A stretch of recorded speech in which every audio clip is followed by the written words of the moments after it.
It's now my pleasure to introduce Mr. Andrew Blake Moffitt, valedictorian for the class of 2008. He's the son of Kristen Mathis and Dean Moffitt and earned a 5.250 weighted grade point average.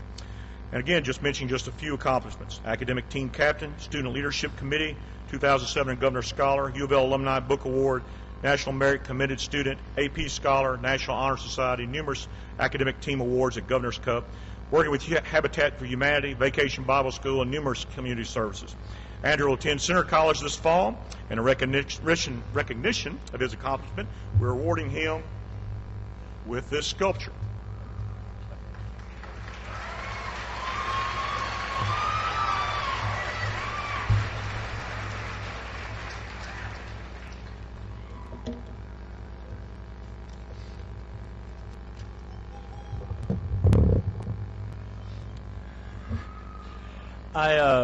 I promised a few friends, I made a promise to a few friends and announced that I would mention the name of anyone in my speech for the price of $1.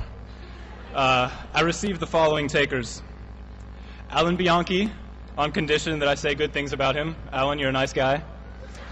Taylor Powell, Dakota Graves, Jonathan Mize, on the condition that I mention the hard work he has made in overcoming his struggles with dyslexia.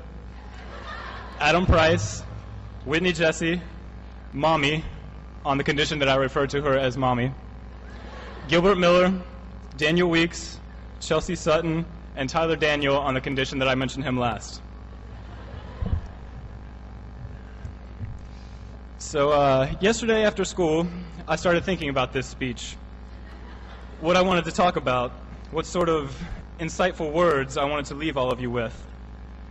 How I wanted to deviate from the standard cliches we all know so well. I don't have any deer hunting stories to share. So in my brainstorming, I Googled the words valedictorian speech and tried to get ideas. I got on YouTube and watched videos of speeches. There were plenty to watch, but I found inspiration in none of them. On the way to practice this morning, I still didn't have a speech written. Riding in the car with some friends, whose names I would have mentioned had they given me $1, we listened to the recordings of the late comedian Mitch Hedberg. For those of you who have heard Mitch, you will agree that he is not a likely candidate for being mentioned in a valedictorian speech. For those of you who have not had the pleasure of hearing his jokes, Mitch's stand-up routine is little more than a series of one-liners, puns, and some of which only he himself understood.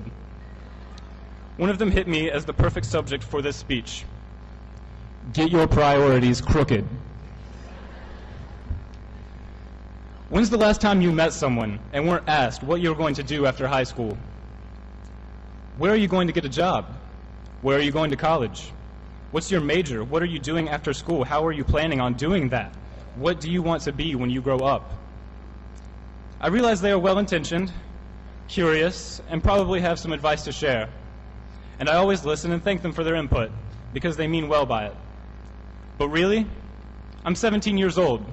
Am I supposed to have my entire life planned out at this point? I have so much growing and learning and laughing left to do before I'm completely certain of the direction in which I want to go. Maybe someone else's definition of getting my priorities straight doesn't quite fit me. I still have a while to go. I have goals, I have dreams, I have a certain end result in sight, and I plan on working towards that, and I imagine most of you do too. But be realistic. You have your whole life ahead of you, and that should be plenty of time to figure out what it is you want to make of yourself. Don't focus on these goals too much. Don't lose sight of them, but enjoy life. You might be planning on taking a straight path into medical school. Take off those blinders. Be open-minded. Accept changes. Try new things. Your future isn't set in stone. You will have opportunities to change your mind. Take advantage of these. I'll leave you with another quote from Mitch, one with which he frequently ended his routine as well. I'm sick of following my dreams, man. I'm just going to ask where they're going and hook up with them later. Thank you so much, and congratulations to the class of 2008.